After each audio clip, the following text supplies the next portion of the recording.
So the scene picks up where we left off. Tiffany, Kiki, and Stormy. So Tiff finally arrives at Stormy's place, and she has her shield and her armor, aka her son. So she done brought her son to meet up and discuss the issues that she has with Kiki.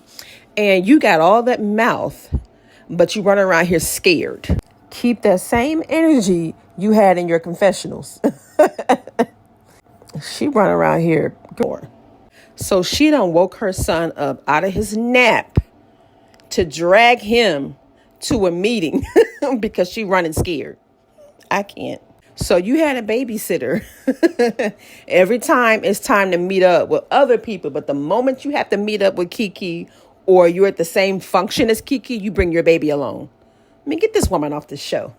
You brought that baby alone because you want people to say, you want the opportunity to say, oh my God, I can't believe she's behaving this way in front of my kid. You know what you're doing. So not only did Tiff show up with her armor, she also showed up disabled. Okay, she allegedly had a broken ankle or something, a hairline fracture. And she walked in with one shoe on, child. And I like how Kiki handled herself. She basically expressed to her the frustrations she have with Kiki being shady. But me personally, I think what Tiffany did was beyond shady. It was downright disrespectful because the entire interview she had with Carlos was all about Kiki and not Tiffany. We still don't really know her, and she's 4 seasons in, and we still don't know anything about you other than the fact that you like to be in people's business. So of course she is making excuses and saying that the only reason she said those things is because Kiki was coming for her, but all Kiki did was ask her a question. So Tiffany is talking about when they all went to the spa, and Kiki said to her that I heard that you insinuated that you didn't like the things that I had to say about Tish. And Tiffany's argument is that because Kiki claims to be a friend to Mel, she should also be a cousin to Tish. So she's saying that, if you can talk this way about your cousin, you'll talk that way just about anybody, and that she can't be trusted. And, Kiki had to remind her that, she asked her, do you know what Tish did to me? Because had you known what she did to me, the statement that you made wouldn't have been made at all. And she was like, well, no, I don't know what she did to you. Exactly. So you were pretty much being one-sided. And you based your judgment off the dynamics between Kiki and Tish based on hearing Tish's side of the story, but not hearing what Tish did to Kiki. But Kiki didn't go in on her like I know she should have because she had the baby with her. So they ended up making up and wanting to move forward. But Tiffany isn't somebody I would trust anyway. So take that apology with a grain of salt, honey. So in the next scene, Martel and Mr. Fletcher meets up. And Martel told him that he had surgery on his eyeballs. A liar. He done told this bald-faced lie. You had cosmetic surgery. And you had the bags removed from underneath your eye, Lytel. This man can't tell the truth to save his life. So anyway, they talked about, how the dinner went when they had their family dinner, and how his daughter pretty much stormed off. And he addressed the issue with Martell getting loud with his wife. And Martell said to him that he didn't appreciate when a woman gets disrespectful with a man. And Fletcher was like, well, was she being disrespectful or was it the truth? So every time Martell said something, he responded with a question. Just check him. Forget the question, just check him. It don't matter what happened, he got loud with your wife. But Miss Fletcher did get loud with him too. But like Mr. Fletcher said, any issue you have should have been addressed to him. That's what a man would do. You don't address the wife. You should have had that conversation with Mr. Fletcher. So then Martell expresses his frustrations with them going to Melody's name change ceremony. He's still trying to, make them pick a side. This is childish. They don't need to pick a side if you don't grow up and get over yourself. And he said he didn't know why Melody was in such a rush to change her name back to Rogers. It's not like she did anything exceptional under that name. Whoop. Now that was shade. Had he put this much effort into his own life than worrying about what Melody does, he probably would have moved out of that house by now. But he's so concerned with what's going on with her life. He's still the same Martell. No personal development, no nothing. Just childish, a grown boy. Focus on yourself. Have something else to offer more to the world than your biceps and your eyes, your bagless eyes. Do that. Worry about yourself. He work out so damn much, even his hair is muscular. He's such a drama king. So he finally moved into his new place. He's decorating with his Renaissance furniture. It looked nice.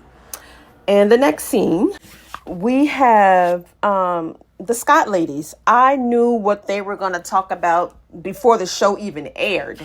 And you guessed it, Kimmi still trying to get her sexy back, as she did in season 1, 2, 3, 4, 5, and 6.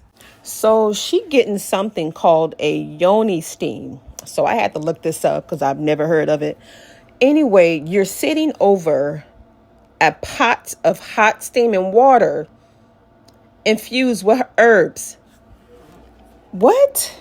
So some people use it after childbirth. Other people use it for vaginal tightening. Huh? Is there a penile steam? What is this stuff? Okay, so it also helps with fertility, hemorrhoid relief. You can use the sitz baths for that.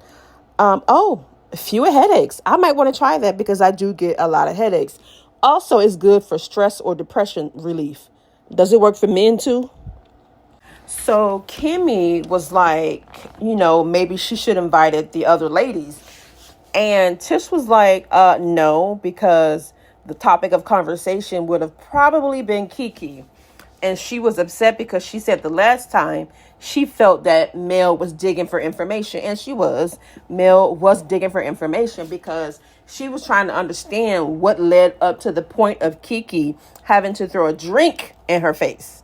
If Mel do anything, it's going to be digging and fishing for information. And Tish is pretty much giving us the same sob story she gave us the last time we saw them on the show, with the people calling the town hall and reporting the illegal activity, the stress of the business, the house and the other house and the apartment. And yeah, she said that Marceau recommended counseling. Okay. The same Marceau that did not want to go to the couples retreat. This is the Marceau that recommended counseling. No, Tish recommended counseling.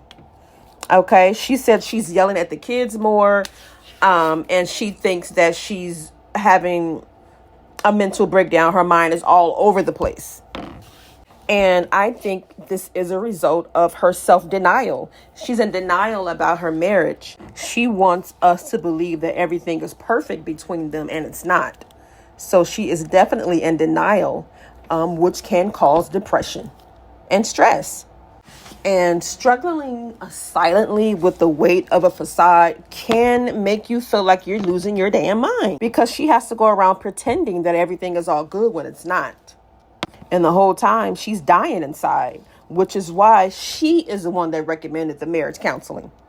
And maybe Marceau agreed to go with her. So now we get to Mr. Fletcher and Chris Jr. They meet up and he wants to know why it's been so long, since the family has heard from him. And he said that, he's just trying to keep to himself because he's tired of the criticism that comes from the family. He said that he's struggling with insomnia. Sometimes he'll get up 2, 3 in the morning and go somewhere. I forgot where he said he was going, but he goes somewhere 2 or 3 in the morning because he finds it difficult to sleep. So Mr. Fletcher said that it sounds like he's dealing with depression. And I love this scene with Chris and Chris Jr. I wish he would have given this kind of grace with his daughter Alexis, because I think she needs that as well. But usually in families, the son always get more grace and tolerance than the daughter. The expectations of the daughter is always higher for some reason. I don't know. I don't get it.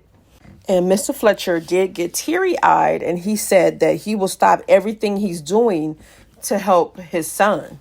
And he tells him if he needs help, just ask. But sometimes they won't ask out of fear of being a burden. So when you see a need, just fulfill the need, because they're not going to ask. People who are depressed don't normally ask for help because out of fear of people criticizing them, judging them, or telling them to snap out of it, which I hear a lot. And if someone close to me is dealing with depression, I can pick up on it. I can just easily know that they're dealing with depression. So when there is a deep, intuitive connection with people, you can pick that stuff up automatically because you have that deep of a connection. I empathize with Chris Jr. and I do hope that he gets the help that he needs, but sometimes that help, unfortunately, has to come from outside the family and sometimes with the family. And therapy is the best gift you can give yourself. I tell you no lies. It is the best gift you can give yourself. It enhances your well-being and it will give you a deeper understanding of yourself. So now we get to Tiffany and Lou. And she's pretty much complaining about how life has changed since having baby Ace. But you and your husband had this conversation prior to the pregnancy. He did not believe that it would be a good time due to your business and your schedule and his schedule as well. So I'm not sure what you expected. Life wasn't going to stay the same. You have a baby. Okay. So she's saying the pressures of being a new mom. Again, this isn't her first child, but having a new baby. Being a wife, and being on the reality show is too much for her. And she's dealing with depression. Not only that, she also said that, she's afraid that she's not giving the viewers what they want. And what they want is drama from her, and she's not doing it. And she said, if you don't bring any drama to the show, then you're considered boring. So with all the pressures of the new baby, business, being a wife, and being a mother, Lou is wondering, is the reality show really worth the stress at this point? So he's telling her that she needs to prioritize her mental health and not this damn reality show. So I don't think Lou wants to be on the reality show, and I agree with him. I don't think this is the best decision for them because she just had a baby. And that's what her focus should be on. If you're going to be stressed about anything, it shouldn't be a show. So they have decided to leave the show. And that is the end of this episode. And, Tiffany, I wish you the best. And take care of your mental health first. So try to prioritize that first. Okay? Because that is important. You can get on another reality show. I mean, I'm sure you'll have more opportunities. But right now, that should be the least of your focus. She was saying she got to get up at 4 a.m. to do makeup. She got to do filming. She got to bring the baby when she's filming, which she doesn't like to do all the time, but she has to. And also the nasty comments from the viewers is also got her stressed out and depressed. So we wish you the best and take care of yourself.